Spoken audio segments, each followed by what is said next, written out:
तब तक अंग्रेज फिरंगी अवध के दरबार पर हावी रंग बिखरने लगे।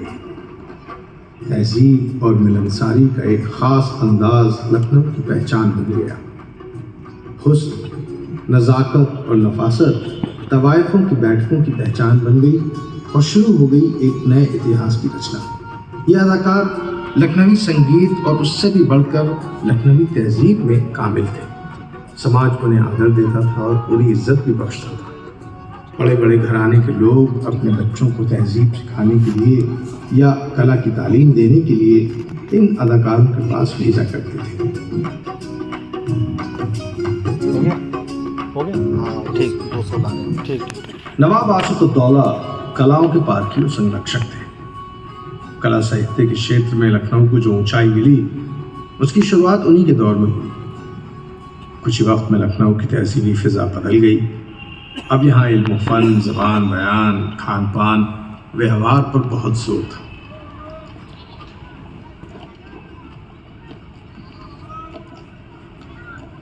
तो आइए उस दौर की एक झलक देखते हैं।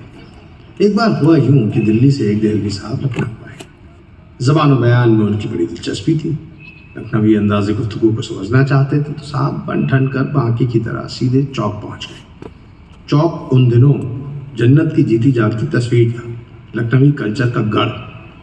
कहीं कबाब सिक रहे हैं तो कहीं पूरियाँ छन रही हैं, कहीं शायरी की महफिल है तो कहीं रक़्स और संगीत हासिल है, सुरीले फेरी वालों का हुजूम है, बांकों की धूम है, गुलों के रंग, खुशबू के ढंग, चिरागों का नूर, मस्तियाँ भरपूर, जलवे रवां हैं, उमंगें जवां हैं। तो ऐसे आलम में देहलवी साहब पहुँचे एक फूल बेचने वाली औरत के पास, निहायत ही हसीन और जमील, जिसने हरे रंग की साड़ी पहन रखी थी और किस्म किस्म के फूल बेच रही थी। इन्होंने जब उसे देखा तो मियाँ उस पर लट्टू हो गए। आशिक मिजाज तो थे ही। रूबरू आकर रूमानी अंदाज में फरमाया, सब्ज साड़ी में तेरा तन देखा। कहाँ के रहने वाले हो? है अजीब मोहतरमा, लखनऊ के हैं और कहाँ के होंगे? लखनऊ के तो नहीं हूँ। लखनऊ के होते तो यूं ना कहते। अच्छा, लखनऊ के होते तो किस तरह कहते?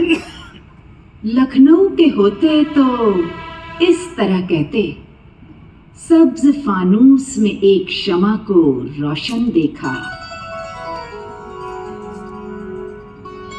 आसिफउद्दौला के शासन में अवध की राज्य सीमाएं बढ़ती ही गईं। लखनऊ फलता फूलता गया। आसिफउद्दौला को इमारत साजी यानी भवन निर्माण का भी शौक था। जो इमारतें आज भी लखनऊ की पहचान हैं उनमें से बेशतर उन्हीं के दौर की हैं।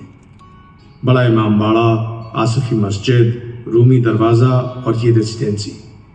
जी हाँ, इस रेजिडेंसी के बनने की इब्तिदा भी आसिफउद्दौला के ही दौर में हुई। आसिफउद्दौला अपनी रियाया में फ़र्क नहीं करते थे। जो खुशी ईद में वही उमंग होली में। उर्दू के सबसे बड़े शायर खुदाए सुखन मीर तकी मीर, जो दिल्ली छोड़ना गवारा नहीं करते थे, आसिफउद्दौला के न्योते पर लखनऊ आए और होली का नज़ारा देखकर पूरी की पूरी मसनवी ले गए।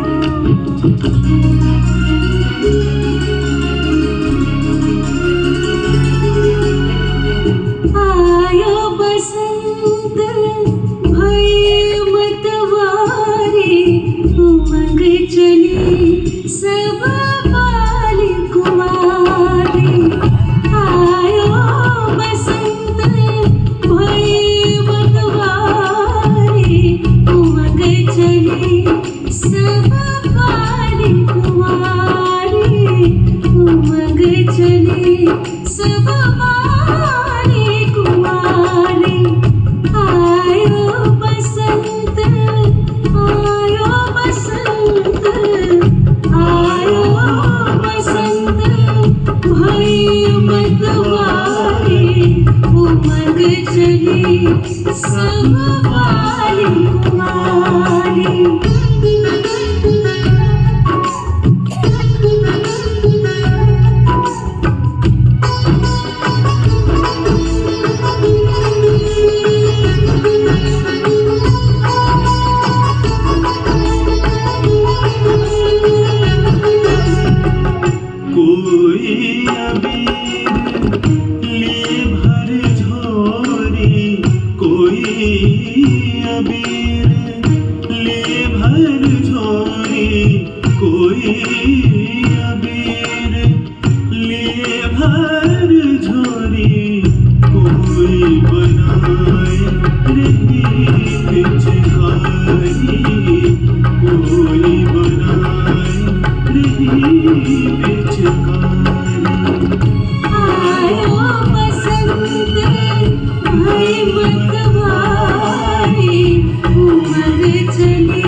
उनके दौर में एक बार लखनऊ में ऐसा भीषण सूखा पड़ा कि हरा भरा खिला खिला लखनऊ उजाड़ हो गया।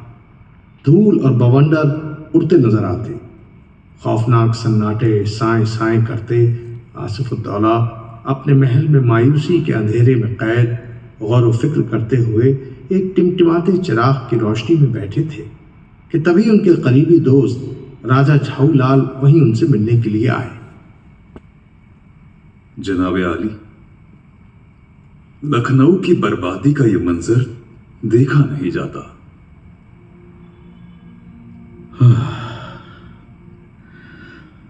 हमारे दिल से पूछिए राजा साहब, हमने इस महफिल अवध का एक एक चिराग खुद जलाया था, दुल्हन की तरह इसका श्रृंगार किया था।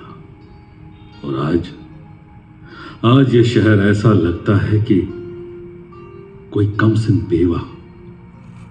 मगर इसकी तासीर लौटाने को मैंने एक बात सोच ली है। वो क्या हुजूर? हम एक बहुत बड़ा इमाम बाड़ा बनवाएंगे, जिसकी तामीर में सारे लखनऊ को काम और रोटी मिलेगी।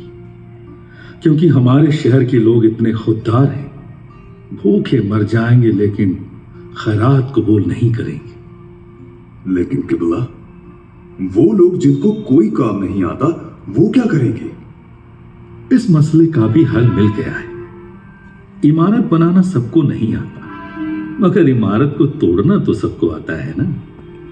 जो लोग इमारत साजी में किसी भी तरह की मदद कर सकते हैं, वो दिन में काम करने आएंगे और इस इमाम बाड़े को बनाएंगे। और जो कुछ नहीं कर सकते, वो रात के अंधेरे में इसे अपनी सकत के मुताबिक तोड़ देंगे। इस तरह ये काम तब तक चलता रहेगा जब तक सूखा खत्म नहीं हो जाता।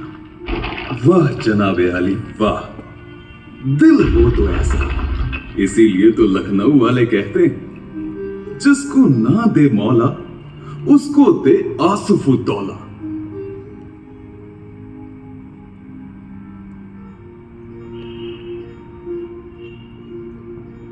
पर जहां एक तरफ लखनऊ तहजीब के मैदान में मुसलसल तरक्की कर रहा था, वहीं दूसरी तरफ रेजिडेंसी में बैठा हुआ अंग्रेज उसकी जड़ों में दीमक की तरह लगकर उसको खोखला कर रहा था। लखनऊ इस खौफनाक